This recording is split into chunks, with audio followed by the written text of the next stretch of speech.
guys, welcome to my channel. My name is ReadingBear and I hope you are ready for some more stories. And today, we'll take a look at some new IDontWorkHereLady content. If you enjoyed my content, please don't forget to subscribe to my channel and post some bear emojis in the comment. And now, let's dive right into the stories. The first story is titled, I Don't Work Here Anymore. I'm Not Risking Students' Health and Safety. Years ago, I coached gymnastics. I was coaching competitive gymnastics at a local gymnastics school that had pretty decent students. I was working with some of the younger students on backhand springs, and one of the girls separated her legs mid-air and kneed me in the nose, nearly knocking me out.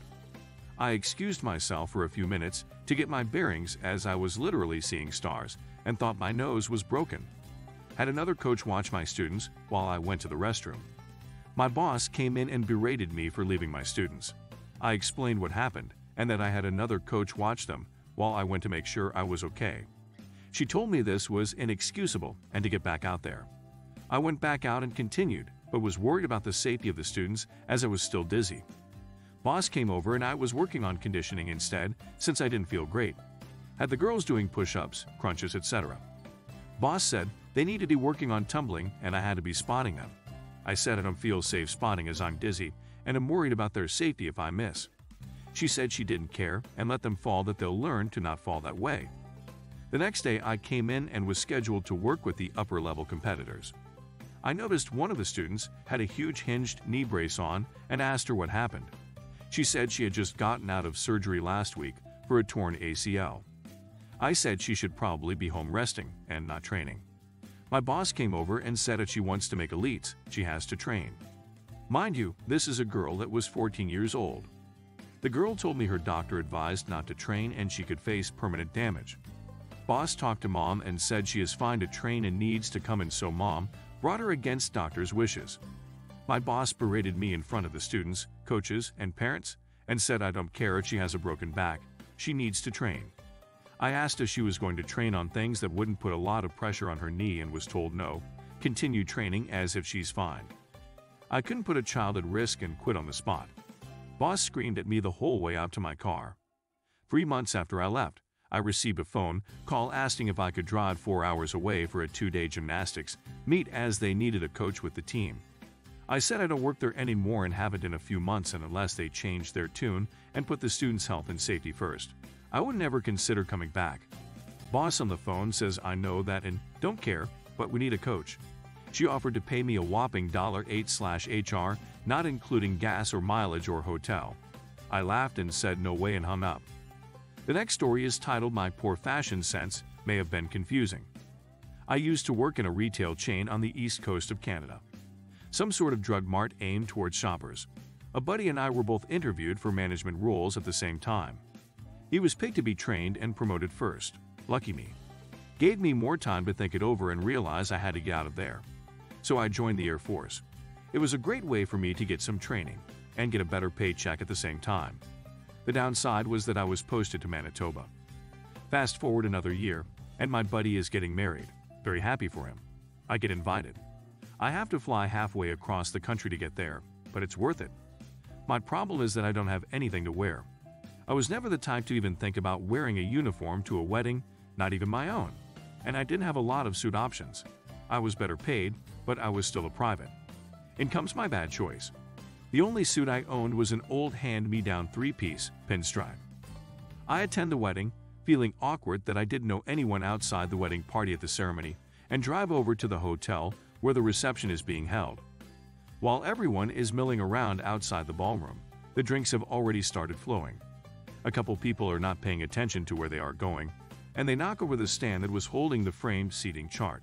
I've always been the type to try to help out where I can, so I see what I can do about getting it set back up.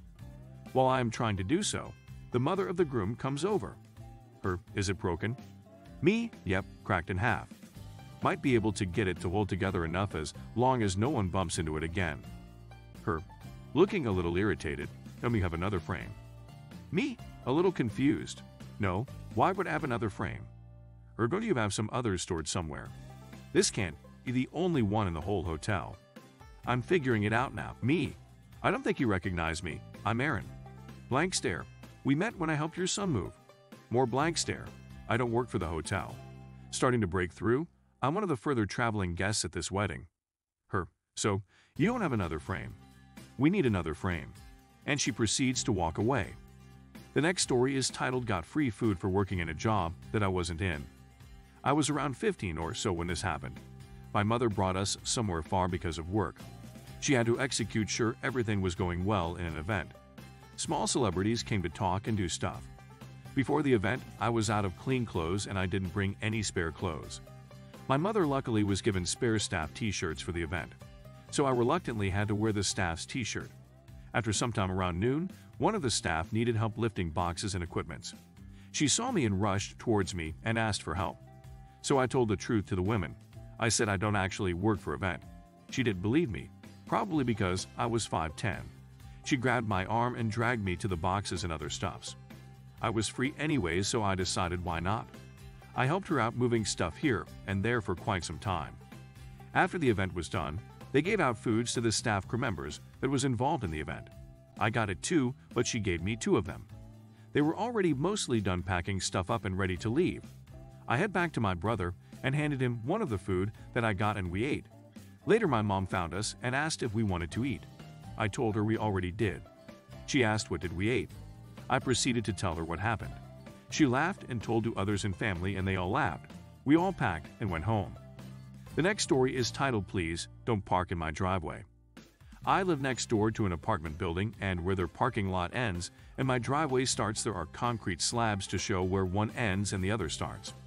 I even have a sign at the end of the driveway saying private parking, not apartment parking. There is lots of room for all tenants and their visitors, so they don't need to park on my property at all. I called the apartment building landlord and complained a few times because people parking in my yard. He said he has signed all around the building where people can park. Visitor parking and tenant parking, which he does. He said if they park on my property to call a tow company. I woke up one morning to go to work and couldn't get out because some jack mule had parked in my driveway. I called a towing company from a totally different city about 3 hours away. I couldn't wait for them because of work, but asked if they would call when they were all hooked up and I will come home to make sure it's done. I only lived 5 minutes from work and my boss allowed me to go take care of this. When I got home the car was already loaded onto a flatbed and was just pulling out when the owner of the car came running out hollering for the truck to stop. He didn't. Then the guy looked at me and was very hostile and said, "This is all your fault. You will be paying to get my car back." I just laughed at him and pointed at my signs saying no parking or vehicle will be towed at owner's expense. I had already called the police as well to see if I could do it legally, and they told me since I have had signage up for over a year that nothing can be done against me. I told the guy where he can get his car back and was pissed to say the least. I backed out and went back to work. After work the landlord came to see me. He said the guy tried to complain to him and telling him it will either be one of us or both, but someone will be paying to get his car back. He was told the tow charge alone was around $800 because of the distance and $150 a day storage until it is picked up. I know he got his car back because I saw it parked in the visitor parking a couple of days later. It is funny how after this happened I have not had another person park in my driveway again. I still get the stink eye every time the guy sees me. I smile and wave each time because I am in a hole like that. The next story is titled Stop Chasing Tall People Around the Store. I was at the supermarket the other day and I was wearing a jumper that resembled the uniform of the staff. I was walking around and I heard someone say excuse me. I ignored it, figured that it was for someone else and kept walking. I kept hearing someone trying to grab attention and I thought it was for a staff member or someone's family member. The place was busy. Eventually I got grabbed by the shoulder by some lady and she says, "I've been talking to you, maybe listen next time," and proceeds to tell me about what she needs and asks rudely where it is. I tell her I have no idea and walk off. She follows me and keeps pestering me saying she'll complain to the manager until I turn around and tell her, "Look lady, I don't fucking work here," and walk away. Apparently, that wasn't enough because she continues to shout after me and follow me asking to get her some Pepsi off the top shelf because I'm taller than she is. I would have it she was nice but no. So I tell her again, "Lady, I don't work here. Find a staff member to help you," and I walk away. As a tall person, this has happened more than once. Ask us nicely if you have to ask at all, because we are not your personal step stools. The next story is titled Everyone, Everywhere Thinks I Work There. I have worked my whole life in customer service of some sort or the other, so I have a bad tendency of helping people if they look lost or confused, or if I overhear them trying to find something. This drives my teenager bonkers, and he manages to disappear when I do this. With it being Christmas, I have been a little too helpful. On Christmas Eve, we had to rush into Barnes to get a couple of gifts, then rush out and hit the road for a 6-hour drive. There were no employees to be found. I just put something down when an older woman asked if I worked there. I told her I do not but might be able to help. After a couple of minutes, she was in the checkout lane with an arm full of books for her grandkids. When I finished helping her, a teenage boy asked for help. I told him the same thing, as I did not see any employees. He was super sweet and really wanted to get a book he and his mom might enjoy reading and discussing. I learned his mom has cancer, so I helped him pick out a book after he told me more about her, and recommended a fun journal project with $8 journals. Also shared a lot of things that will help his mom. I am cancer-free for a year. Well, this went on for almost 2 hours.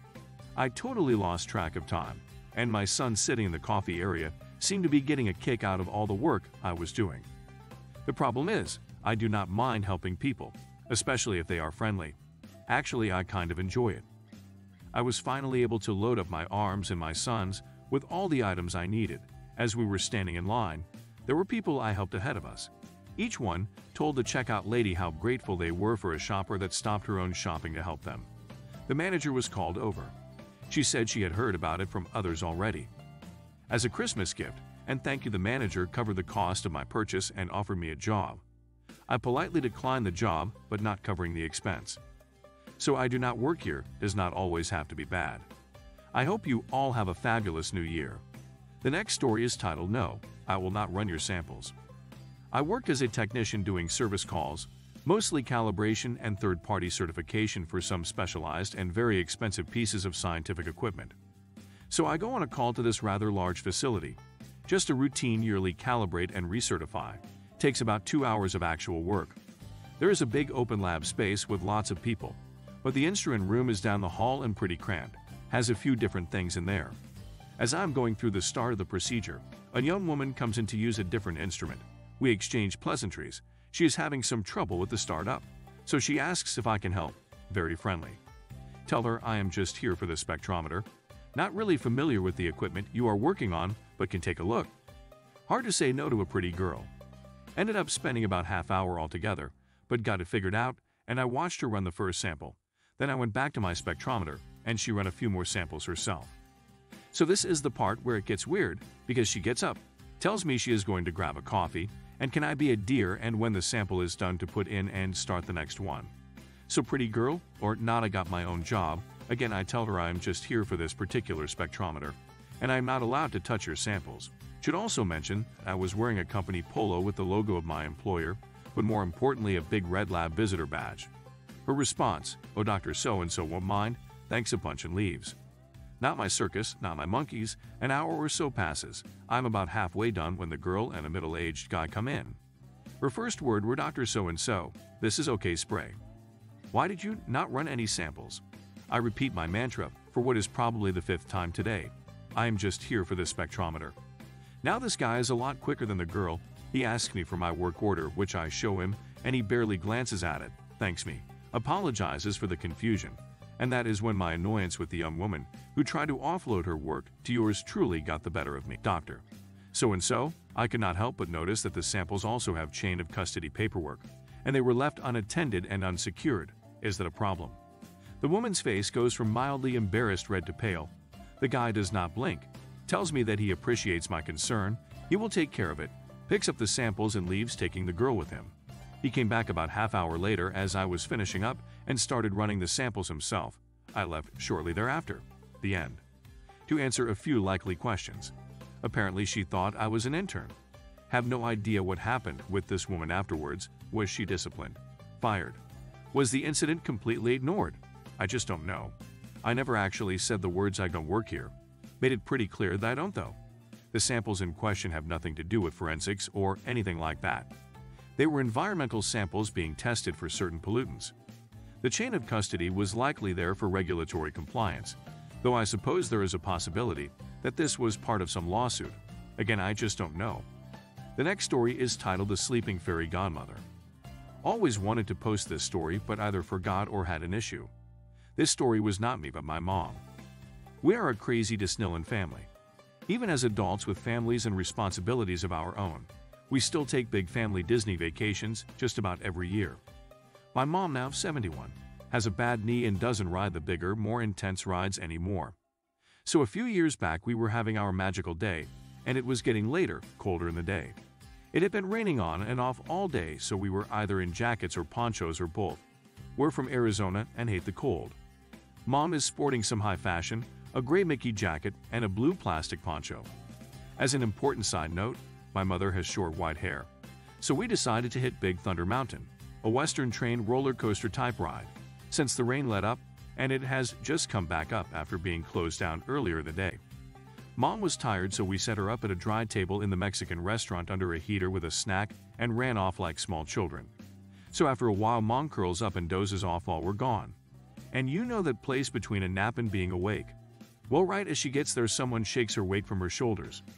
Mom, disoriented and half asleep, looks around to find a woman with a child. Grumpy from being woken up and manhandled. Mom, what do you want?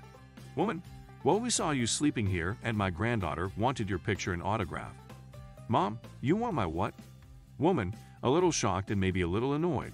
She wanted a picture with the fairy godmother. My mother stared at her with a blank look that I can still picture in my mind. The thought process here. Why would the Disney parks employed fairy godmother be sleeping in a poncho at the Mexican restaurant in rainy weather? Mom, lady, I don't work here and I'm not the fairy godmother. The woman must have been slightly embarrassed, huffed, and hurried her kid away. We got back shortly after and found a cold, grumpy mom who couldn't get back to her nap afterwards. We still laugh and joke about it, to the point that this Christmas I made her a nice warm fleece jacket that looks like the fairy godmother's cape from the original Disney Cinderella. We all laughed and she loved it. Nothing too crazy, but we thought it was hilarious. The next story is titled Paint-Stained Clothes. Must be a phlebotomist.